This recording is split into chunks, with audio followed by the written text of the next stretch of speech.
maxaad ka xasuusataa dagaalkii Faransiiska iyo Soomaaliya ku dhex maray 1976 degmada Looyacadde ee gobolka Awdal?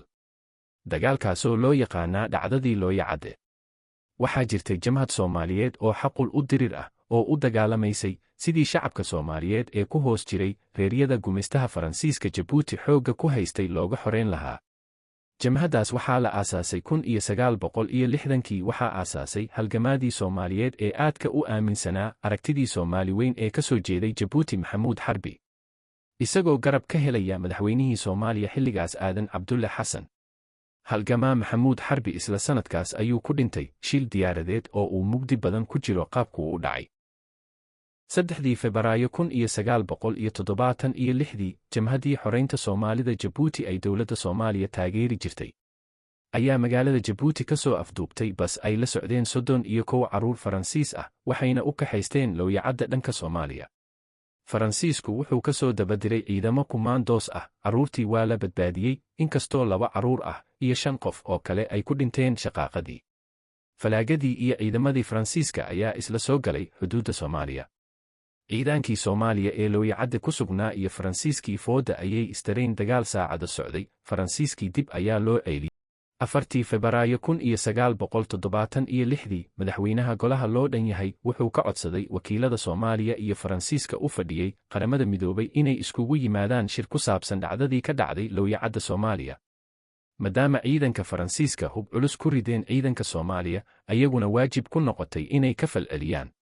5 Febraayo 1976 wakiiladii u fadhiyey Soomaaliya Qaramada Midoobay waxay soo gudbiyeen waraaq telegram oo ku taariikhaysan 26 Janaayo 1975 taasoo ka socota madaxweynihii golihii kacaanka Soomaaliya kuna socota madaxweynaha golaha loo dhan yahay. Madaxweynaha Soomaaliya wuxuu ka codsanayaa golaha in arrinka dhulka Soomaaliyeed oo Faransiisku haysto soo farageliyaan si loo caawiyo dadka deegaanka una helaan madaxbannaani bilaa shuruud. 10 Febraayo 1976 wakiilada Soomaaliya waxay u soo gudbiyeen golaha ammaanka waxyeeladii ka soo gaartay dhacdadaas.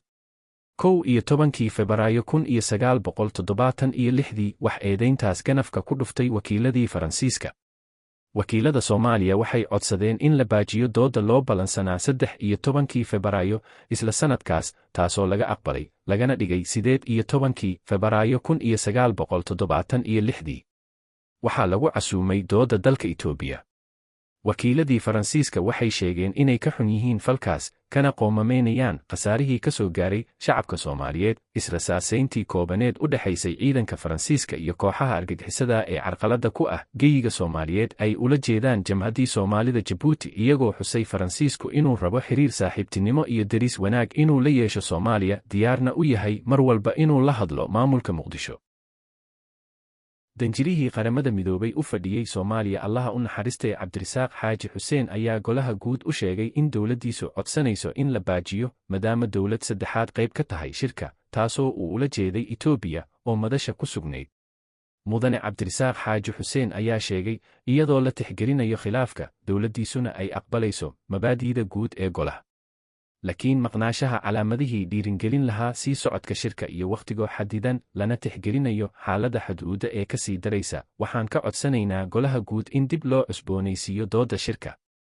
Wuxuu sidoo kale golaha guud ku wargeliyey in maamulkiisa uu diyaar u yahay inuu oggolaado wax kastoo ka qayb qaadan kara sii socodka shirka iyo wadaxaajood dhab ah oo macno leh. kadibna wuxuu xusay in dhacdadii 4 Febraayo ciidamadii Faransiiska oo ay taageerayaan gawaarida arxanka daran ee la dhigay xuduudda Faransa Somaliland iyo Jamhuuriyadda Dimuqraadiga ee Soomaaliya ay weerar aan loo meel dayin ku qaadeen boostejada tuulada Looyacadde, taasoo keentay dhimashada ilmo yar iyo dhowr kale oo dhaawac ah. Wuxuu intaas ku daray in sannadihii lasoo dhaafayba Faransiisku uu diidanaa dalabyada golaha guud ee ahaa in goobjoogayaal loo diro Faransa Somaliland. marka la eego xaaladii halista ahayd ee Looyacadde ka jirtay ee iskugu jirtay khasaaro maal iyo nafeed, si loo go'aamiyo madhowga ay tahay inuu bixiyo Faransiisku. sidoo kale danjire Cabdirasaaq Xaaji Xuseen wuxuu ka codsaday golaha guud in wax laga qoro xaaladda Faransa Soomaalina, taasoo caqabad ku ah xasiloonida iyo nabadda gobolka, saameyna ku yeelan karta nabadda iyo xasiloonida caalamiga ah.